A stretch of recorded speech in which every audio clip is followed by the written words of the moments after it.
Welcome to Beneath the Bible, where we're helping you dig deeper and uncover the world beneath the sacred book. The crossing of the Red Sea is one of the iconic stories in the entire Bible. It's a movie-quality scene with towering walls of water as the Israelites walk toward freedom on dry land. It's no wonder that classic movies like The Ten Commandments and contemporary adaptations like The Prince of Egypt and Exodus: Gods and Kings build up to this scene as the climax of the movie. But could this event have actually happened? Is there some explanation for how the waters could have been driven back for the Israelites to escape, or is it just a work of fiction? Or could there be an explanation that fits the biblical story, but is very different from the scene imagined by Hollywood, and by many of us as well? That's what we're going to explore today as we look at the crossing of the Red Sea.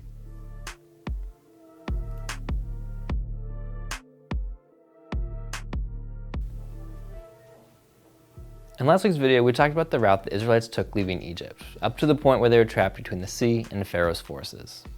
The account of the crossing of the sea is found in Exodus 14 and 15. We also have a recap of the Israelites' journey in Numbers 33. The crossing of the sea is a foundational story in Israelite history. It's referenced and alluded to throughout the Hebrew Bible, throughout Israel's history, and even in its worship in the Psalms. For the purpose of this video, however, we will look primarily at Exodus 14 and 15. The story as recorded in Exodus tells us that the Israelites were pinned against the sea on one side, with Pharaoh's army closing in on the other. The text says the pillar of cloud that had gone before them, or the manifestation of God's presence, moved behind them to block Pharaoh's army.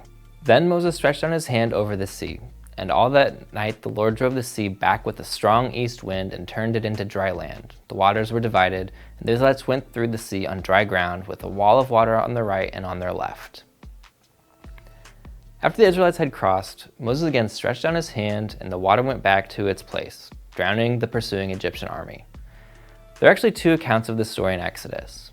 The prose account of the crossing is in Exodus 14, while Exodus 15 is presented as a song sung by Moses in celebration of this miraculous event.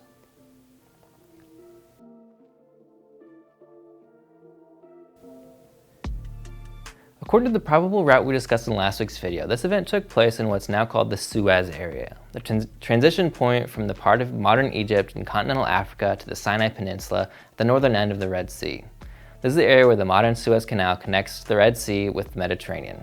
In fact, people could have used the ability to miraculously move water there not too long ago. It's important to keep in mind that the geography and even the geology of the Suez area is different now than it was in the late 2nd millennium BC. Modern infrastructure projects like the Aswan Dam and the Suez Canal have drastically altered the natural rhythm of the Nile and canal systems.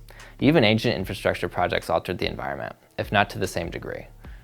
Canal systems were dug, left to deteriorate, refurbished over time. So trying to understand the ancient geography, including the coastline, river route, lake shores, is difficult at best. In the Suez area, the coastline was likely higher and the lakes were probably deeper and wider during the time of the Exodus. So determining where the crossing may have occurred is hard because the modern landscape is so different from the ancient one. Using tools like geophysical surveying and even satellite imagery can help us get a better idea of what this late 2nd millennium landscape looked like. But even with all these tools, it's hard to know what it was like in the 13th century. But with the combination of these tools and the itinerary and the text, we can get a pretty good idea of where it occurred. Maybe the most important point we want to make about the location of this event is that there is a bit of a misnomer in calling it the Red Sea. The Hebrew phrase is Yam Suf, which scholars recognize means Sea of Reeds, not Red Sea.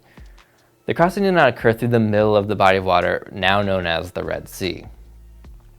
But even if we know this name means Sea of Reeds, there is debate about whether it refers to a particular body of water, or if this could mean any body of water where reeds and marshy plants grew. In 1 Kings 9, the phrase is used to refer to the Gulf of Aqaba, which you can see here. This is the narrow stretch of water between the modern state of Saudi Arabia and the Egyptian Sinai Peninsula.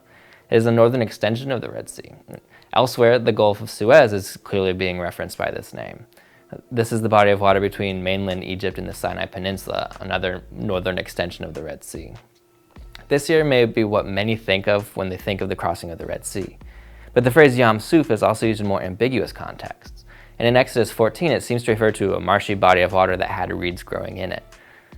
There is also a strong argument that this is a translation of an Egyptian phrase that specifically referred to a group of lakes now called the El Bala Lakes. These are now mostly gone as modern infrastructure like the Suez Canal has altered the landscape. In the ancient world, it was a patchwork of marshy, brackish lakes in this general area south of the military road out of Egypt, which was dotted with a string of Egyptian New Kingdom fortresses. Geophysical surveys suggest that these lakes could have been around 15 to 20 feet deep. The text suggests that a strong wind blew the water back, the Israelites crossed, and the wind stopped, then the waters receded and they marched back to the south along the coast of the sea. While we can't be sure, the El Bala Lake seemed to us to be the most likely setting for the crossing of the sea, and we'll explain now.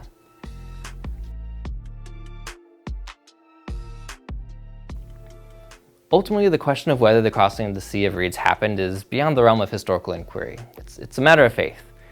As with the plagues, there are naturalistic explanations of what happened, but there are also those who believe this was a purely supernatural event with no natural explanation.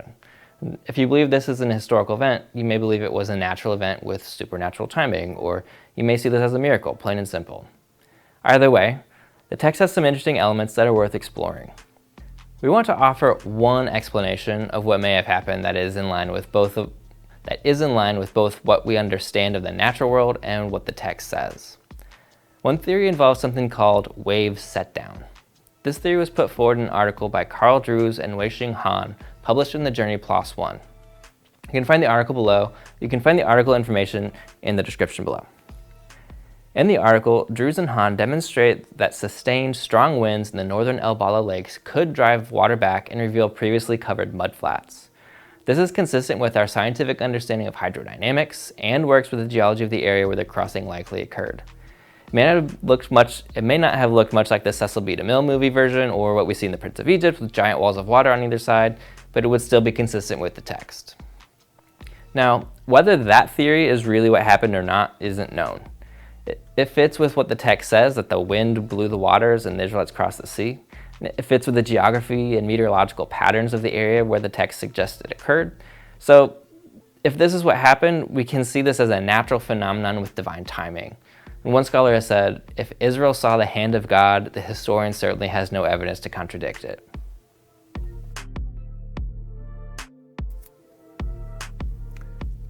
We want to conclude with another important point about this story's historicity and mythic qualities. Now, as such a foundational story in Israel's history, it's easy to see how the story of crossing the Sea of Reeds, and really the entire Exodus story, would be told and retold from generation to generation. And we can actually sort of see this process playing out within the text itself. The first telling of the sea crossing seems to be not the more descriptive account in Exodus 14, but the Song of Moses in Exodus 15. Frank M. Cross and David N. Friedman have suggested that this particular poetic passage is among the oldest texts in the Bible. It likely dates to the late 13th or early 12th century. It may even be nearly contemporary with the events it describes. It uses archaic language, has mythic themes, and has similar poetic form to Ugaritic poetry, which also dates to the late 13th century. The early dating of this passage has been challenged, but it is still generally accepted. The history of Exodus 15 goes back very nearly to the Exodus event itself. And then with the telling and the retelling of the poetic version, over time a narrative or prose form developed. And because it can be hard to understand what's going on in poems, a problem that we still have today, the prose form explains what is happening and clarifies the events described in the poem. There are likely at least two strands of narrative explanation of Exodus 15 that we find woven together in Exodus 14. Each adds elements to the story that aren't always clearly present in the original poem. Now, one consequence of the development of this prose form is that, as it was told, it took on a less mythic and a more historical character. The place names were added, dialogue was added, details about the logistics of the crossing, like walls of water on either side, were added, even though they aren't in the poem. Moreover, the mythic language of Exodus 15 is also absent in chapter 14. Now, next season, we'll look at some of the mythic elements in this story and others that we see throughout the Old Testament. For now, we want to highlight that there is mythic language and mythic qualities to this story, particularly in Exodus 15. However, with that said, we want to make clear that by mythic we don't mean false or even unhistorical. The way archaeologists and historians use the word myth is different than the way we may use it in everyday life. By myth, we mean a particular style and use of language and storytelling elements, not a judgment about whether certain events are historical or not. For now, we'll just comment that in the ancient Near East, myths tended not to be historicized, but history tended to be mythicized. Real events and real people took on mythic qualities and proportions as their stories were told. We see this with the stories around the Akkadian king Sargon the Great, for example. Now, because the Israelites were rooted in their ancient time and place, these same tendencies are part of the way they tell their history as well. They saw the divine as interacting with their world, so real historical events had supernatural significance and could be told with supernatural themes and language. This is what we see in Exodus 15, an account of an historical event told with mythic themes and language. Now be sure you're subscribed because we're going to explore some of these mythic elements in the Hebrew Bible in a lot more detail in Season 3. Thanks for joining us for this Beneath the Bible video. If you're interested in learning more about this topic, we've included some references and resources in the description below. If you enjoyed this video and you want to see more content like it, be sure to subscribe to our YouTube channel and follow us on Facebook and Twitter at Beneath the Bible. If you learned something new today, take a minute to share this video with your friends. And until next time, keep digging.